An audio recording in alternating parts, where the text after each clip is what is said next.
ನಮಸ್ಕಾರ ಸ್ನೇಹಿತರೆ, ನಾನು ಎಚ್ ಡಿ ಪ್ರಖ್ಯಾತ ಗೌಡ, ಸಾಮಾಜಿಕ ಹೋರಾಟಗಾರ ಹಾಗೂ ಕಾನೂನು ಸಲಹೆಗಾರ. ಈಗ ಆಲ್ರೆಡಿ ಇನ್ಸ್ಟಾಗ್ರಾಮಲ್ಲಿ ನೋಡಿರ್ತೀರಾ, ನಮ್ಮ ಹಲವಾರು ಕಾನೂನು ಸಲಹೆಗಳನ್ನ ನೋಡಿರ್ತೀರಾ. ಒಂದು ದುಃಖದ ವಿಚಾರ ಏನಪ್ಪ ಅಂತಂದರೆ, ಕರ್ನಾಟಕ ರಾಜ್ಯದಲ್ಲಿ ಈಗ ಒಂದು 2 ದಿವಸದಿಂದ ಒಬ್ಬ ಪ್ರಖ್ಯಾತ ಕನ್ನಡ ಚಿತ್ರರಂಗದಲ್ಲಿ ತಮ್ಮದೇ ಆದಂಥ ಹೆಸರು ಮಾಡಿ ಲಕ್ಷಾಂತರ ಜನ ಅಭಿಮಾನಿಗಳನ್ನು ಗಳಿಸಿರ್ತಕ್ಕಂಥ ಒಬ್ಬರು ನಟಿ. ಅವ್ರ ಹೆಸರು ಬಹುಶಃ ಶ್ರುತಿ ಅಂತ ಇರಬೇಕು. ಅವರು BJP ಪಕ್ಷಕ್ಕೋಸ್ಕರ ಕೆಲಸ ಮಾಡ್ತಾ ಇದ್ದಾರಂತೆ, ಅವರೇ ಹೇಳ್ಕೊಂಡಿದ್ದಾರೆ.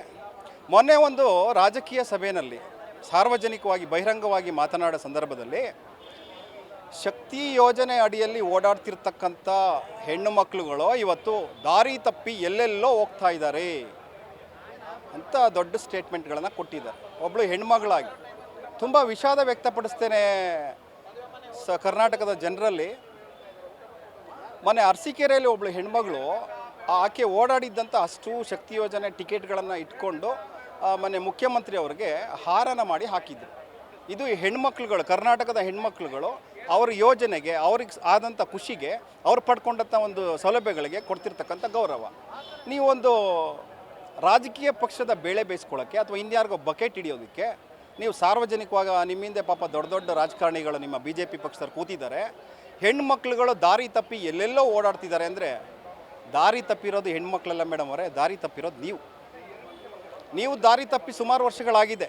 ದಯವಿಟ್ಟು ತಪ್ಪು ತಿಳ್ಕೊಬಾರ್ದು.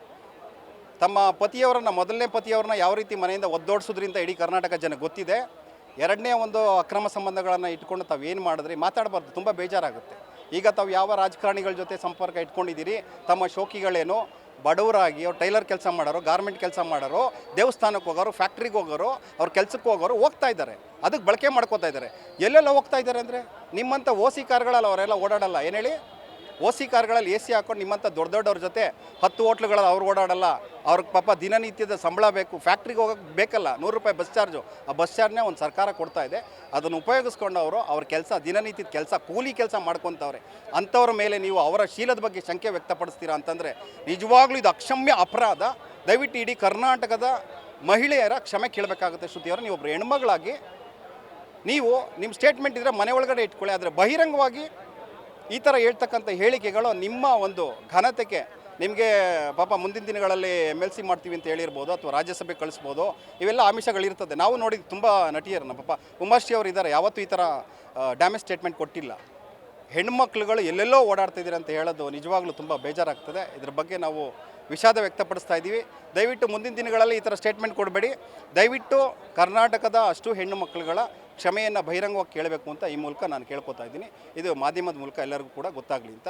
ಯಾವಾಗಲೂ ಹೆಣ್ಮಕ್ಳ ಬಗ್ಗೆ ಅಪಾರ ಗೌರವ ಇದೆ, ಅವ್ರು ನಮ್ಮ ಸಂಸ್ಕೃತಿ ಉಳಿಸ್ತಾ ಇದ್ದಾರೆ. ಈ ಮೂಲಕ ನಾನು ನಿಮ್ಮನ್ನ ಕೇಳ್ತಾ ಇದ್ದೀನಿ, ದಯವಿಟ್ಟು ಹೆಣ್ಣು ಮಕ್ಕಳುಗಳ ಕ್ಷಮೆಯನ್ನು ಬಹಿರಂಗವಾಗಿ ಕೇಳಬೇಕು ಅಂತ ನಟಿ ಶ್ರುತಿ ಅವರಿಗೆ ಈ ಮೂಲಕ ನಾನು ಒತ್ತಾಯ ಮಾಡ್ತಾ ಇದ್ದೀನಿ. ನಿಮ್ಮ ಪ್ರೀತಿಯ HD ಪ್ರಖ್ಯಾತ ಗೌಡ, ಸಾಮಾಜಿಕ ಹೋರಾಟಗಾರ ಹಾಗೂ ಕಾನೂನು ಸಲಹೆಗಾರ. Thank you very much.